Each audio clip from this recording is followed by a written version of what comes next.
Eh bien salut tout le monde, c'est Deco, on se retrouve pour une nouvelle vidéo.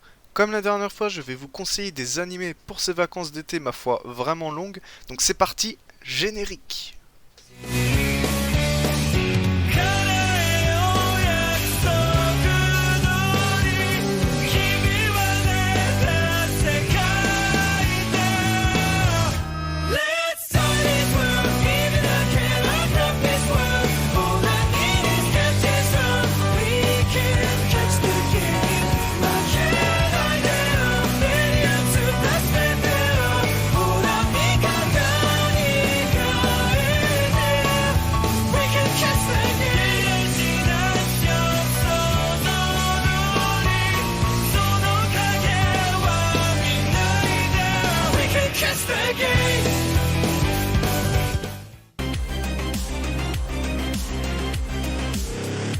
On commence donc pour cet été avec The God of High School, fait par le studio MAPPA qui est l'adaptation d'un webtoon.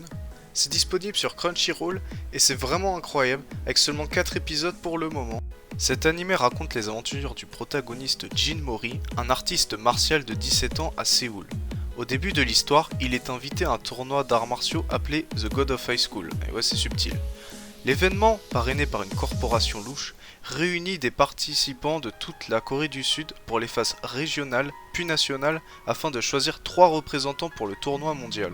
En récompense, le gagnant voit le vœu de son choix réalisé. On a le droit donc à un animé de bonne baston avec une animation incroyable. À chaque épisode, je me prends des claques énormes, c'est vraiment jouissif. Le rythme est vraiment très rapide, ce qui je pense est une excellente chose car on n'a pas besoin de s'attarder sur plein de détails, vu que le prétexte à la baston se fait tout seul. Ça permet aussi que dès le premier épisode, l'animé est déjà entraînant.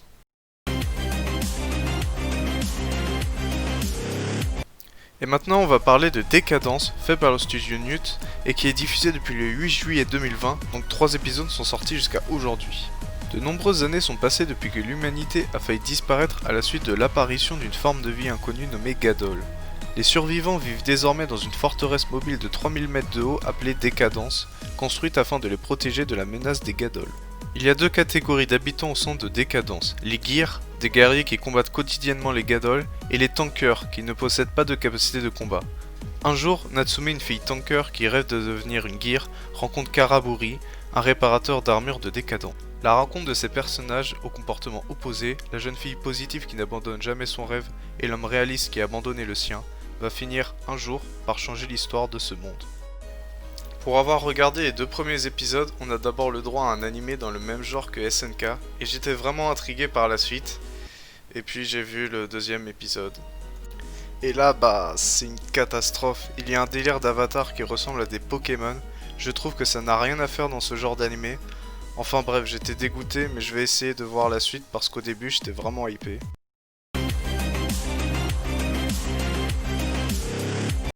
Pour ce 3e animé d'été, j'ai choisi Fire Force fait par le studio David Productions, connu notamment pour adapter Jojo. En l'an 198 du calendrier solaire, le monde fait face au phénomène de combustion humaine où l'humanité peut s'enflammer sans prévenir et se transformer en torche humaine. Les membres des brigades spéciales Fire Force du royaume de Tokyo cherchent à découvrir les raisons de ce phénomène, et parmi eux se trouve Shinra Kusakabe, surnommé le démon, qui intègre la 8ème brigade pour éradiquer le phénomène de combustion humaine et découvrir la vérité sur l'incendie ayant coûté la vie de sa mère et de son frère il y a 12 ans. Donc on a affaire à la saison 2 qui a débuté le 4 juillet 2020, après une première saison qui met du temps à se mettre en place, mais une fin avec des combats d'anthologie et d'une animation incroyable. La saison 2 a tout pour être excellente, d'autant plus qu'avec les 3 premiers épisodes de sortie, je peux déjà vous dire que ça envoie du lourd.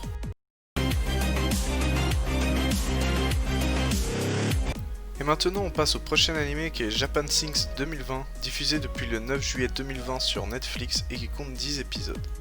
Au Japon, après une série de tremblements de terre, la jeune sportive Ayumu Muto tente de retrouver sa famille et de survivre dans un Japon ravagé. J'ai pas encore fini de regarder, mais c'est super intéressant mais aussi un peu traumatisant. Il faut pas s'attendre à voir un animé jovial, car c'est un animé vraiment dramatique qui met bien en lumière les catastrophes naturelles au Japon. C'est basé sur le roman du même nom, et ça fait clairement partie de mes coups de cœur de cette année. Et maintenant, on passe au dernier animé de la liste. Un jour, un jeune homme nommé Subaru, à la sortie d'une supérette, est transporté dans un monde parallèle sans aucune explication. En essayant de comprendre pourquoi il se trouve ici, Subaru est attaqué par une bande de brigands, mais est sauvé par une jeune fille, Emilia. Pour la remercier de l'aide qu'elle lui a fournie, il décide à son tour de l'aider à retrouver une voleuse qui lui a dérobé quelque chose. Un beau jour, Emilia et Subaru sont attaqués et tués par une mystérieuse personne. Cependant, Subaru se réveille au lieu et au jour où il est arrivé dans ce monde. C'est à ce moment-là qu'il se rend compte qu'il peut retourner dans le passé après être mort. Pour échapper à son funeste destin, Subaru décide d'utiliser son pouvoir pour sauver Emilia et pour se sauver lui-même.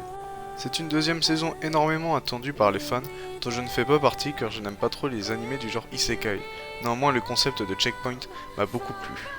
Et voilà, c'est tout pour cette liste d'animés de cet été. J'espère que je vous ai donné envie de les regarder, donc je vous dis à la prochaine.